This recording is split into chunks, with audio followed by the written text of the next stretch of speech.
morning dish. He's the hardest working man in show business. His band's music takes you into the midnight hours. And when you wake up, his voice is back on your radio alarm clock. How on earth did this happen? Well, Jeff saw me taking out the trash at the radio station. And he won another award. But this one is better. I'm your boogeyman. That's what I am. It's the Morning Dish with the 2019 Radio Personality of the Year winner, Stephen Phillips. You paying attention to this, Packy? And Murphy's own Sherry Raines. Yeah, you must have given horseback passes to the right guy, Stephen. Well, giddy up. And Packy Smith's Shetland pony is right alongside. You guys know these demo tapes don't just edit themselves together, right? Well, all right. 3 cheers for Stephen Phillips. Y'all need to help Stephen Phillips out over there. Out the door and off the radio. Here's Stephen All Phillips. righty, folks, we're back, and we have got one of my heroes right here, Ray Wylie Hubbard. How are you, sir? I am doing really, really well, and if I'm one of your heroes, you need to raise your standards. Man, I'm telling you, you know, I like cheap But I thrills, appreciate it. Yeah, what is that song? You know, all my friends are trash. I can't remember the name of the tune that did that. They talking about cheap thrills, you know. But no, man, I love your stuff, and I followed you for a long time. Thank you.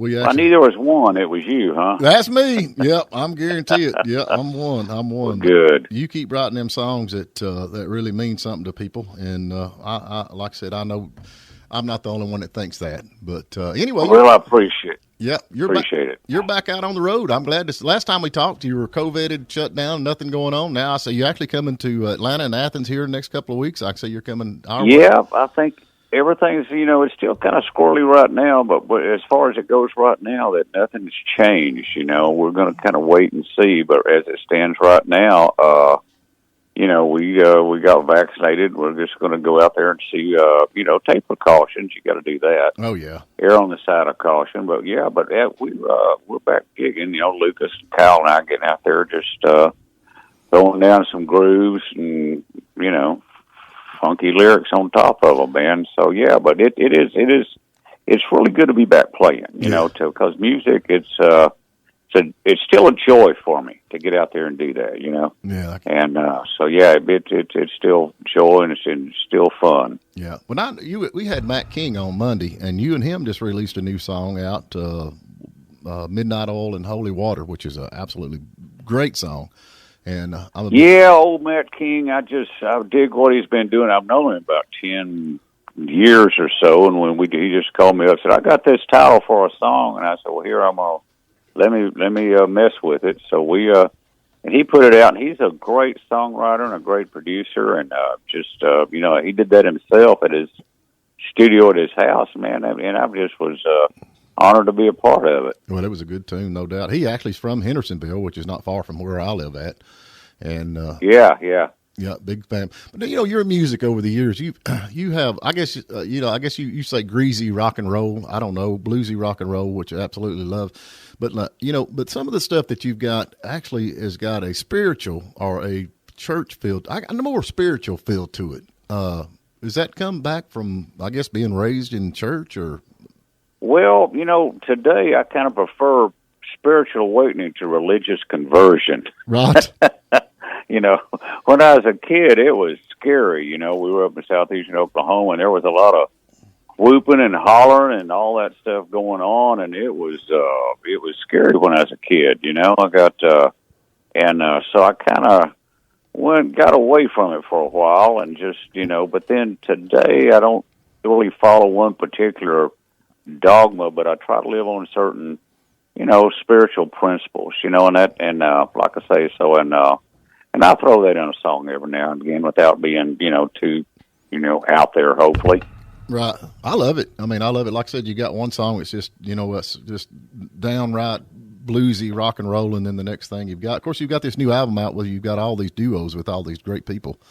That is. Yeah, I know it. It's, what are friends for if you can't exploit them? I'm with you on that. I just asked for co-signers. That's all I'm wanting. I can't even get that. I know, but like I say, it was one of those things that just kind of happened. I'd written this one song, and all of a sudden I got this text from Ringo Starr, and he said, be in L.A. This is about 2.5 years ago, I guess, and said be in L.A. and next Tuesday at 2:00, and I played drums on a track. So I flew out there and went to his house, his little studio. He played drums on Bad Trick. Just me and at that time it's just me on guitar and him on drums. Mm-hmm. He said, "Who you going to get to play bass?" And I said, "I don't know." And he said, "How about Don Was?" And I said, "Man, I don't know him." He said, "I'll ask him." He said, "Who you going to get to play guitar?" And I said, "Man, I haven't really thought about it." And he said, "How about my brother-in-law, Joe Walsh?" And I went, "Yeah, okay." Yeah.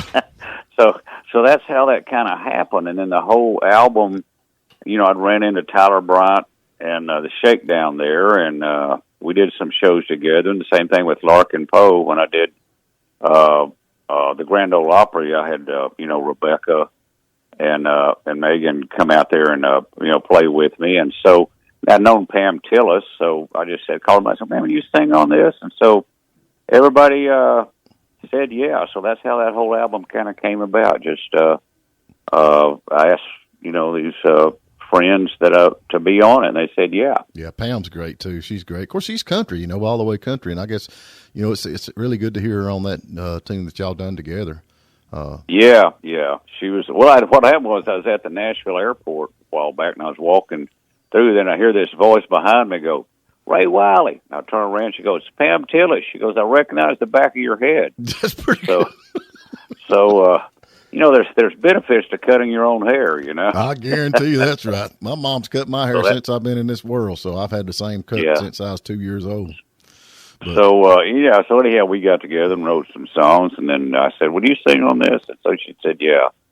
So it just, and it just kind of, the album just kind of fell into place. And I said, well, there it is. So we just, put it out with all these wonderful people on it. Yeah, that's great. It's a good album. You've got a lot of, I don't know. I mean, you've had a lot of your songs cut. I guess probably Snake Farm is the one that's been cut the most, or which song has been actually cut more of yours with other artists? Oh gosh. Well, of course, Redneck Mother, Jerry Jeff Walker and Bobby Bear, New Briars and Purple Sage, and Corey Moore. And I heard Dwight Yoakam's doing it live at his shows now, which is, cool to me. And then, and then I think, Paul Thorne did Snake Farm, and then, then I did the co-write with Eric Church, Desperate Man. Mm-hmm. And so, I'm not one of those songwriters where write songs for people. Right. I've never said, "I'm going to write this song to get somebody to cut." I just, drive along and see a snake farm and go, "Ooh, it just sounds nasty," and just write. Right. Right, not thinking about the future of the song. Does that make sense? Oh, yeah. I'm just writing this song, not trying to give it to a publishing company or get somebody to cut it. I'm just kind of writing, just a gnarly, cool song. But that's talking about Redneck Mother. That's my son is a big Blackberry Smoke fan, and he listens to it all the time. Oh yeah. So he's got his playlist, and then Redneck Mother come on, and I thought, dude, how do you know that? Because I wouldn't expect him would be because he's 22 years old, and he's like, well, the Blackberry Smoke song talked about singing Redneck Mother, and he said, so I Googled it, and I've got it. So it's spreading to the younger generation, which I think is pretty cool.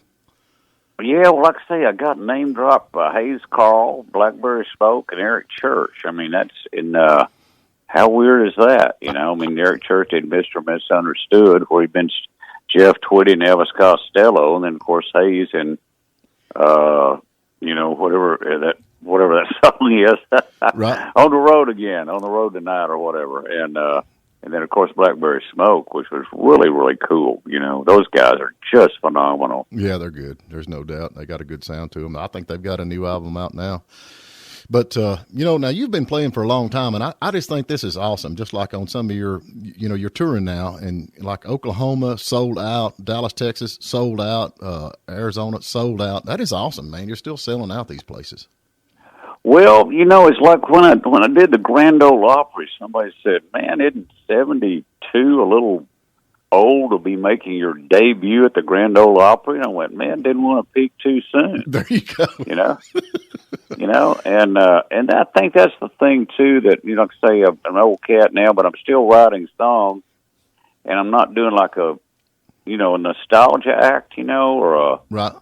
you know, I mean, I still do Redneck Mother. I still pull it out of the hat and everything, but it's not like I'm doing a greatest hits reunion tour. You know what I mean? Does that make sense? I know in a way? exactly.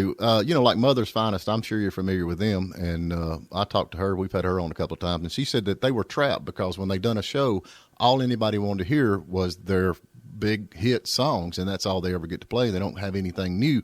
But you keep putting new material out there, which gives you an outlet to keep going. Well, it's like I say, you know, it's kind of like you know, I'm still writing those songs, still putting out records that and you know that you know, and I feel very fortunate, you know, that I can do, you know, like Redneck Mother for a long time. That's the only song I was known for back, you know, in the '70s when Jerry Jeff did it. And Right. I'd show up these old honky tonks, and I'd walk on stage. They go, "Play Redneck Mother," and I'd play Redneck Mother, and I'd go, "Here's another song I wrote," and they go, "Play Redneck Mother again." So, you know, for a long time, that was the only thing I had. But now it fits in the arsenal called the Snake Farm, Drunken Poets, Wanna Rock and Roll, Desperate Man, and all that. Yeah. I love that. Wanna Rock and Roll, man. That is a cool tune. Of course, it's you know, it's kind of, I guess, you know, you end up killing the girl at the end of the song, right? Which one? Wanna Rock and Roll? Yeah, Wanna Rock and Roll. Well, I killed the guy. I think I think the first version I did, and the second version I didn't. You know, she I just couldn't do that. Well, you told her you was a jealous kind, so anyway, that worked. I was, you know. There you go. Let me ask you another question. Now, you growed up. Yeah. Who was? I mean, you know, like me when I growing up, you know, like Waylon and all that was kind of my influence on music. What was your influence on music? Who was the guy that you listened to and you thought, man, this is it? Well, you know, I went to high school there in Dallas with Michael Murphey, who's now Michael Martin Murphey, but Right. and he was he was the first guy it was like I had a school talent show and I was a sophomore and he was a senior, and all of a sudden he walked out with a guitar and he said, "Here's a song I wrote." And all of a sudden, like this light went off in my head, like that's a songwriter, Right. you know. And that's the guy whose name is in parentheses underneath the songs on these 45s I got. Right. And so because of him, I, you know, got into kind of the whole folk music scene, you know, there, and you know, you discovered Dylan and Woody Guthrie and all that cat. But then being here in Texas about that same time as Michael Murphey, to be able to go see Jerry Jeff Walker and Guy Clark and Townes Van Zandt, to see these songwriters, Right. you know, that was they're not like particularly one person. You know, like I say, I used to go see Lightning Hopkins when I was like 19, you know, and Mance Lipscomb, and so to have seen all these guys, so I can't say there's just one. It was just a mix of all. Yeah, it was, you know, like I say, I starting off kind of in folk music. The lyrics were really important. You know, you to kind of get into that whole Dylan weird, the lyrics, you know, and everything. And then, of course, Guy and Townes were just incredibly powerful. But then, like I say, I feel very fortunate to have seen Lightning Hopkins and Freddie King and those blues guys. So when I got in my 40s, I just said, okay, man, I want to learn to play guitar like Lightning Hopkins. And so, because I never had done that, you know. But in my 40s, I got into that dead thumb groove and those greasy licks and all that. And then that was a good place to kind of lay the lyrics on them, you know, from folk music that, you know, kind of had a little more depth and weight rather than, like, say, pop songs at the time. Yeah, well, that's like nowadays. So, yeah. You know, music on the radio now is kind of like I compare it to the Lifetime Channel movies, because it's just the same beat, same tune, same stuff over and over. You know. Yeah, it's kind of got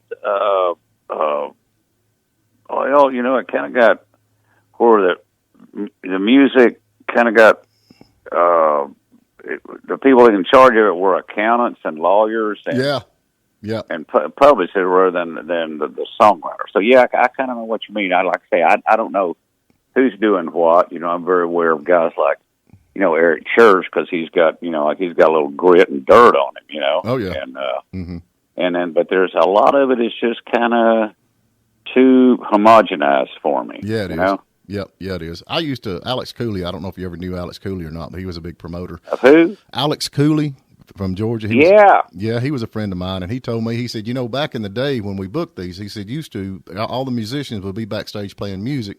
And he said, nowadays, when you go backstage, it's lawyers and accountants and that kind of, and there's no musicians back there. They're on their bus doing yoga.